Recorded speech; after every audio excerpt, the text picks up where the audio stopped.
Des millions de personnes pourraient mourir de faim. L'invasion de l'Ukraine par la Russie déclenche une crise alimentaire mondiale.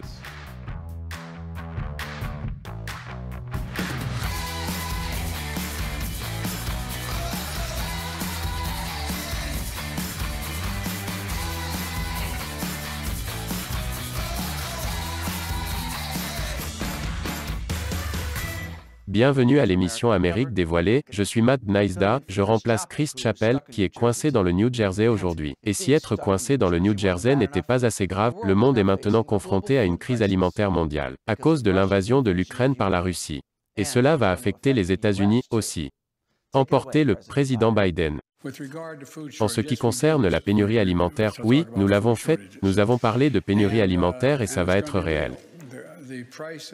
Le prix de ces sanctions n'est pas seulement imposé à la Russie, il est imposé à un très grand nombre de pays, y compris les pays européens et notre pays également. Ce sera difficile pour un homme connu pour son amour de la pizza et de la glace. Et les glaces à la pizza. Ce qui existe vraiment et semble plutôt bon, en fait. Peut-être que je vis à New York depuis trop longtemps. Mais ne vous inquiétez pas, si la pénurie alimentaire mondiale s'aggrave, les gens n'auront qu'à manger du gâteau fait d'insectes. Ce qui est aussi une chose réelle, mais qui semble incroyablement horrible.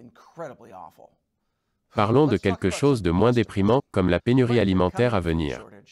Vous voyez, la Russie et l'Ukraine sont parmi les plus grands exportateurs de blé. Elles représentent 14% de la production mondiale de blé et 29% de toutes les exportations de blé. Le sol fertile de l'Ukraine est la raison pour laquelle la région est appelée le grenier de l'Europe, et beaucoup de pays dépendent de leur blé.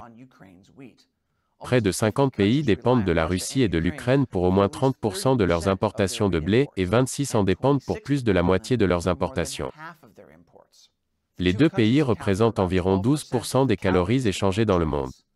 Ce qui est beaucoup. C'est presque autant de calories qu'un burger Twinkie Free. Ça, c'est de l'ingéniosité américaine. Donc, la Russie et l'Ukraine produisent une grande partie du blé mondial.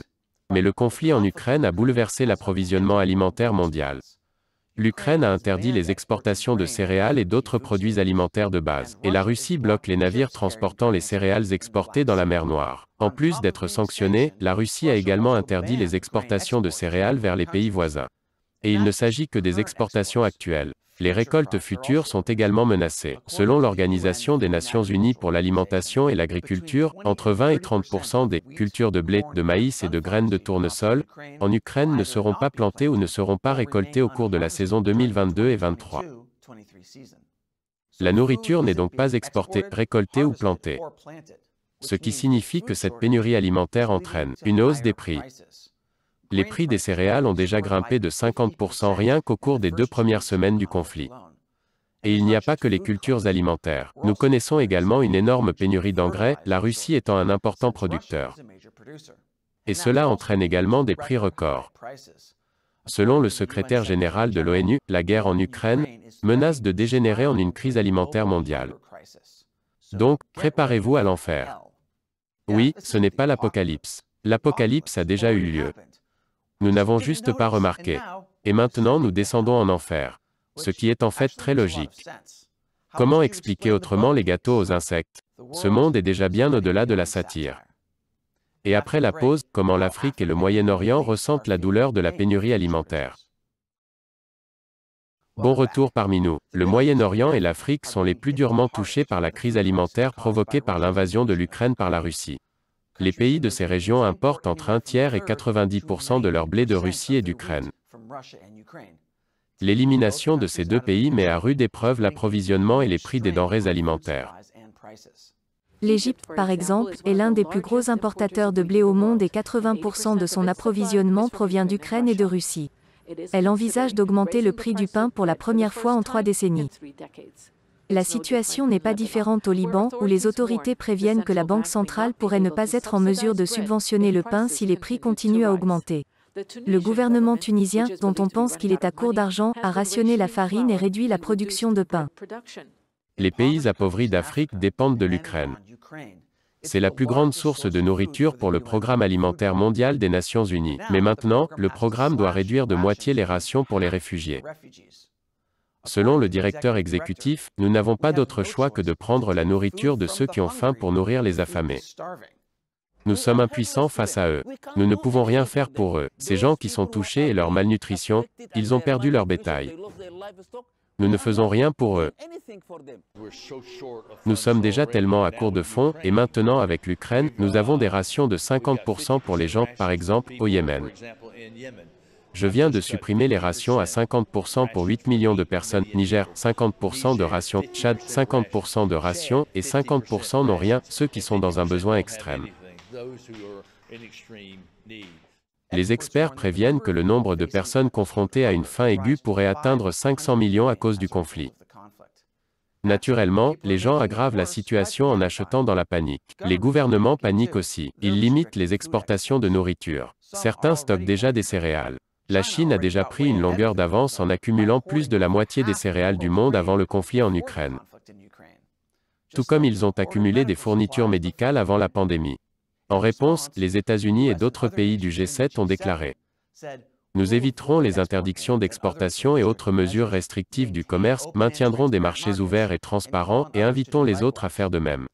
Mais si la crise alimentaire se poursuit, le monde pourrait devenir plus instable politiquement. Et si cela se produit, les choses pourraient devenir beaucoup plus violentes. Je vous explique après la pause. Bon retour parmi nous. Alors que les prix des aliments, des engrais et du gaz augmentent, des manifestations éclatent dans le monde entier. De la Grèce et l'Espagne, à l'Irak et le Soudan. Nous avons vu ce phénomène se produire pendant la crise alimentaire mondiale de 2007 à 2008. Cela a déclenché des émeutes dans le monde entier, de Haïti à l'Égypte.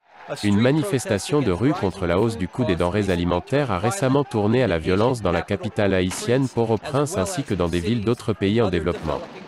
Au point d'ébullition dans la ville de Mahalo, dans le nord de l'Égypte, on estime que 2000 personnes sont descendues dans la rue, allumant des feux, pillant des magasins et lançant des briques sur la police anti-émeute. Une simple combinaison de prix en forte hausse et de salaires stagnants a poussé ces gens à bout. Nous avons également vu cela en 2011. La hausse des prix alimentaires a joué un rôle énorme dans le printemps arabe, une série de manifestations antigouvernementales au Moyen-Orient. Pain, liberté, justice sociale faisaient partie des chants les plus populaires dans les rues d'Égypte lors des manifestations du printemps arabe. C'est pourquoi certains militants l'ont appelé la révolution de la faim. Le printemps arabe a finalement conduit au renversement de plusieurs dirigeants du Moyen-Orient, notamment en Tunisie et en Égypte. Comme je l'ai dit plus tôt, deux pays qui ont maintenant des problèmes d'importation de blé. Bien sûr, le printemps arabe a eu d'autres raisons de renverser de nombreux dirigeants autoritaires. Et je ne dis pas que cela va se reproduire. Mais l'insécurité alimentaire est un catalyseur important de l'agitation sociale, qui peut ensuite conduire à l'instabilité politique. Les États-Unis pourraient ainsi se retrouver mêlés à encore plus de conflits dans le monde. Yay! Et en parlant de ça, à quel point cette pénurie alimentaire va-t-elle toucher les États-Unis? Je pense que je vais devoir manger mon voisin. Je vais le faire. Sérieusement, si vous vivez près d'Alex Jones, déménagez. Le bon côté des choses, c'est que les États-Unis n'importent qu'une fraction de leur nourriture. Et ce que nous importons vient principalement du Mexique et du Canada. Comme les avocats, et ces concombres vraiment minuscules. Cependant, avec l'augmentation des prix des engrais et du gaz, les agriculteurs américains pourraient ne pas être en mesure de répondre à la demande. Les agriculteurs réduisent les engrais, ce qui menace la taille des prochaines récoltes. Un agriculteur a déclaré au Washington Post que, l'année dernière, son engrais coûtait environ $500 la tonne. Cette année, il est d'environ $1500. Or, les États-Unis sont le troisième exportateur mondial de blé. Nous pourrions réduire nos exportations, les réserver à la consommation intérieure. Mais cela ne ferait qu'aggraver la crise alimentaire mondiale. Alors que peut faire l'Amérique pour aider à résoudre le problème de la pénurie alimentaire? Eh bien, selon Biden, alors candidat à la présidence en 2020, le problème fondamental des pénuries alimentaires n'est pas la pénurie de nourriture. Nous n'avons pas de problème de pénurie alimentaire. Nous avons un problème de leadership. Maintenant, je suis d'accord avec Biden. Nous avons un problème de leadership. Parce que si l'Amérique se comportait comme un vrai leader mondial, nous pourrions résoudre cette pénurie alimentaire facilement, en exportant notre meilleure récolte, des hamburgers Twinkie free. Alors que pensez-vous de la crise alimentaire mondiale? Est-ce que vous cultivez votre propre nourriture? Ou vous éloignez-vous d'Alex Jones? Laissez vos commentaires ci-dessous. Et si vous aimez cette émission, n'oubliez pas que nous dépendons principalement du soutien direct de téléspectateurs comme vous et non des revenus publicitaires de YouTube.